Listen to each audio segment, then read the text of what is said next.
देश के अंदर हर रोज नफरत की दीवार बढ़ती जा रही है। साथियों, एक मामला उत्तर प्रदेश के शामली से निकल कर आया है जो लगातार इस वक्त सोशल मीडिया की सुर्खियां बटोर रहा है। वो मामला है आयुष मलिक और चांदनी कुरैशी का मामला। ये चांदनी कुरैशी और आयुष मलिक आखिर कौन है?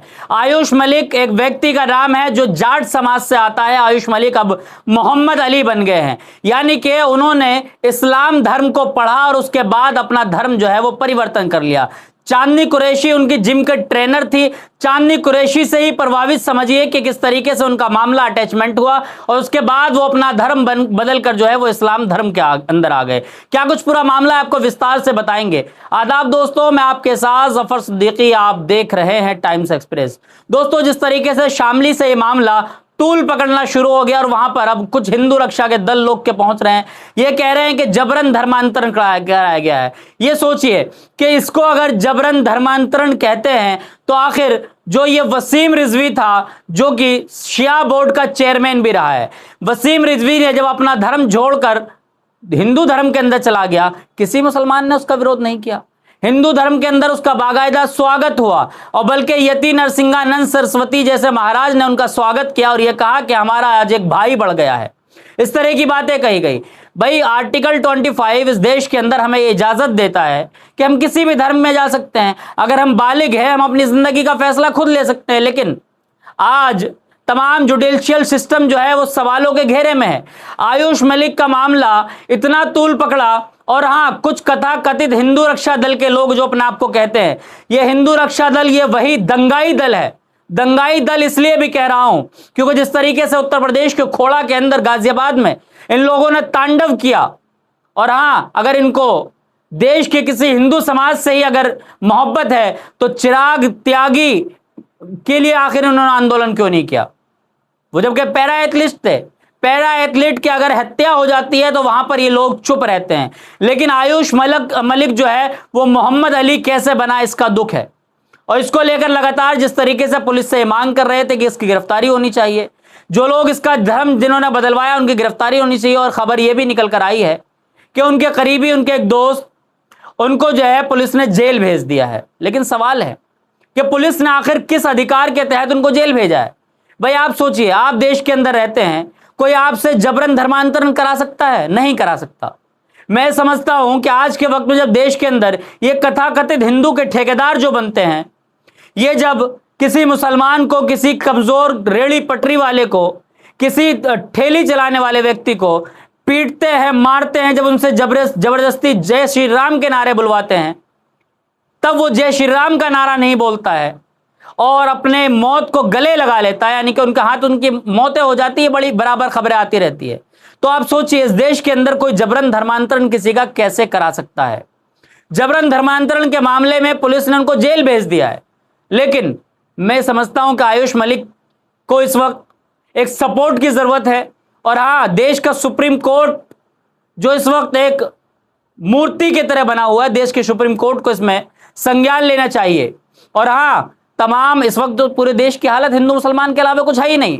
पूरा देश इस वक्त एक ही टॉपिक पर चल रहा है, हिंदू मुसलमान, गाय गोबर, मंदिर मस्जिद। मस्जिद पर अजान नहीं होनी चाहिए, मंदिर पर भजन नहीं बजना चाहिए, यही सब मुद्दा देश के अंदर बचा हुआ है। लेकिन सवाल है कि जो लोग आयुष मलिक को वापस हिंदू बनाने की फिराक में लगे हैं, आयुष मलिक का साफ कहना है, मैं कोई एक दिन में मुसलमान नहीं बना हूं कि अभी मुझे किसी ने बताया, मैं किसी से प्रभावित हुआ, मैंने कलमा पढ़ लिया। आयुष मलिक का यह साफ कहना है कि सन 2007-8 से तकरीबन जो है वो इस्लाम को समझ रहे थे, पढ़ रहे थे। उन्होंने पढ़ा, इस्लाम को समझा, इस्लाम के बारे में जाना कि इस्लाम क्या है। उसके बाद उन्होंने अपना धर्म बदल लिया। उनका कहना है कि मैं परिवार के साथ भी रहना चाहता हूं, परिवार का भी हिस्सा रहूंगा। लेकिन सवाल है कि जो लोग, जिनको तकलीफ हो रही है कि आयुष मलिक मोहम्मद अली कैसे बना, तो आखिर क्या देश के अंदर, अब आजाद भारत के अंदर, संविधान के अंदर कोई ऐसा संशोधन हुआ है कि कोई व्यक्ति अपना धर्म नहीं बदल सकता है? और अगर ऐसा हुआ है तो बड़ी तादाद में जो लोग बड़े बड़े मंचों से ऐलान करते हैं कि मुस्लिम की बेटियां लेकर आओ, तुम्हें सुरक्षा दी जाएगी, तुम्हें नौकरी दी जाएगी, आखिर क्या वो धर्मांतरण का मामला नहीं होता है?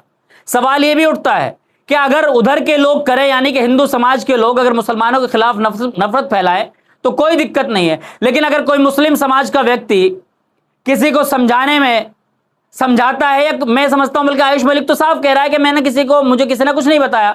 चलिए मैं आयुष मलिक को सुनवा देता हूं, आयुष मलिक क्या कुछ कह रहे हैं, सुनिए आयुष मलिक को। मैं इस्लाम के बारे में बहुत साल से सीखता रहा, 7-8 से आसपास, स्कूल टाइम से धीरे धीरे करके। तो धीरे धीरे करके जब सीखता रहा 2012-13 क्लास में और ज़्यादा सीखना रहा, जब पूरा इस्लामिक कल्चर अपनाने लगा, निभाने लगा। फिर मुलाकात हुई थी फिजियोथेरेपी सेंटर पे। उसके बाद में फिर निकाह हुआ। जब मैंने निकाह करने के लिए अलग अलग जगह कहा कि भाई कोई निकाह के लिए, तो तैयार नहीं हुआ निकाह के लिए। वो तैयार हुई और अब इतना ज़्यादा माहौल ख़राब है वो जेल में।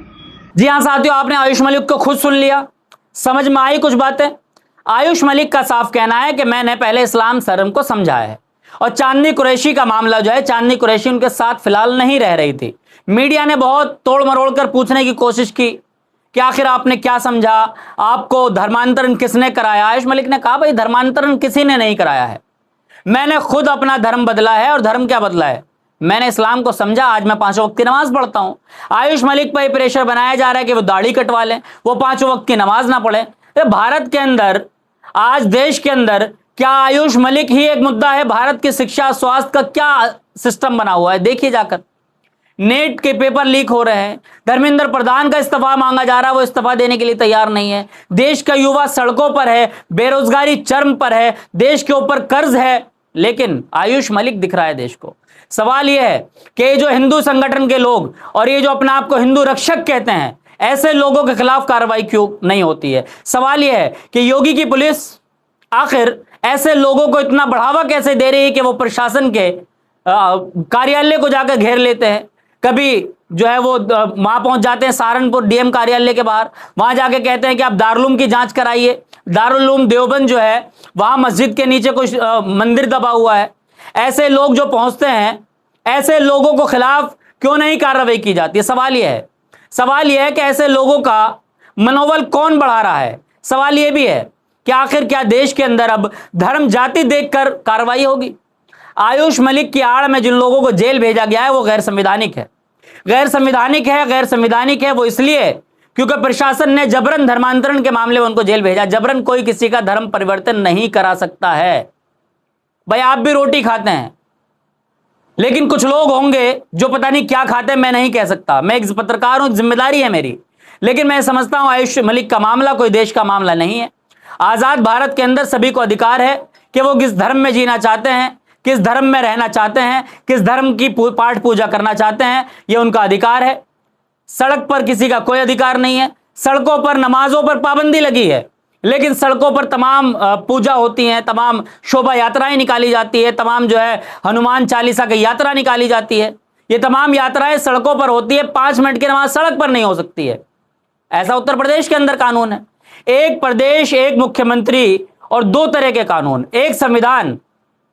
जहां जबकि शपथ ली जाती है, यह कहा जाता है कि हम शपथ लेते हैं, हम किसी में भेदभाव नहीं करेंगे, लेकिन उसके बावजूद भी आयुष मलिक के कुछ करीबी लोगों को जेल भेज दिया पुलिस ने। आयुष मलिक पर लगातार प्रेशर बनाया जा रहा है कि वो अपना धर्म बदल ले, लेकिन आयुष मलिक का साफ कहना है कि मैं धर्म नहीं बदलूंगा। धर्म मैंने अपनी मर्जी से अपनाया है, मेरे पर किसी का कोई दबाव नहीं है। आयुष मलिक पर प्रेशर बनाया जा रहा है, उन पर दबाव बनाया जा रहा है। मैं समझता हूं सरकार से मेरी विनती है, इस चैनल के माध्यम से एक पत्रकार होने के नाते मैं बड़ी जिम्मेदारी के साथ कहना चाहूंगा कि आयुष मलिक को फिलहाल सरकार सुरक्षा दे, और जो लोग उनके खिलाफ प्रोपेगेंडा फैला रहे हैं, जो लोग उत्तर प्रदेश का माहौल खराब कर रहे हैं, उन लोगों के खिलाफ संवैधानिक कार्रवाई की जाए, उन लोगों को जेल भेजा जाए। जो लोग संविधान को चुनौती दे रहे हैं, प्रशासन को चुनौती दे रहे हैं, सरकार को चुनौती दे रहे हैं, उन लोगों के खिलाफ कानूनी कार्रवाई होनी चाहिए, उनको जेल भेजा जाना चाहिए। आयुष मलिक जी, आप हिम्मत के साथ, मजबूती के साथ खड़े रहिए। पूरा देश आपके साथ खड़ा है, क्योंकि आप देश के नागरिक हैं। हिंदू मुसलमान व्यक्ति बाद में हो सकता है, पहले वो एक देश का नागरिक है। जिस तरीके से उत्तराखंड के अंदर एक व्यक्ति जिसका नाम दीपक कुमार था, जब वो एक मुस्लिम समाज के व्यक्ति की जान बचाने के लिए आगे आता है तो उसने अपना नाम मोहम्मद दीपक बताया। आज अगर वो मजबूती से खड़ा न रहता तो वो खत्म हो गया होता, लेकिन उस व्यक्ति ने कहा। आज वो अपने नाम लेते हुए कहते हैं कि मेरा नाम दीपक कुमार है उर्फ मोहम्मद दीपक है। तो आखिर उस व्यक्ति ने मजबूती से लड़ाई लड़ी सिस्टम के सामने खड़े होकर। क्या हुआ? कुछ भी नहीं हुआ। ये तमाम नफरती चिंटू नफरत फैलाकर खामोश बैठ गए, लेकिन वो व्यक्ति वहीं पर जमा हुआ है। इसी तरीके से आयुष मलिक जी, आपको बड़ी जिम्मेदारी से, संवेदनशीलता से आपको वहां पर रहना है। आपको जो है सतर्क रहना है, और आपको जो है आजाद भारत के अंदर आप रह रहे हैं, आपकी मर्जी है।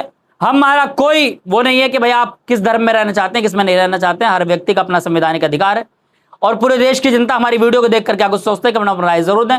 फिर मिलूंगा किसी वीडियो के साथ। देखते रहिए टाइम्स एक्सप्रेस।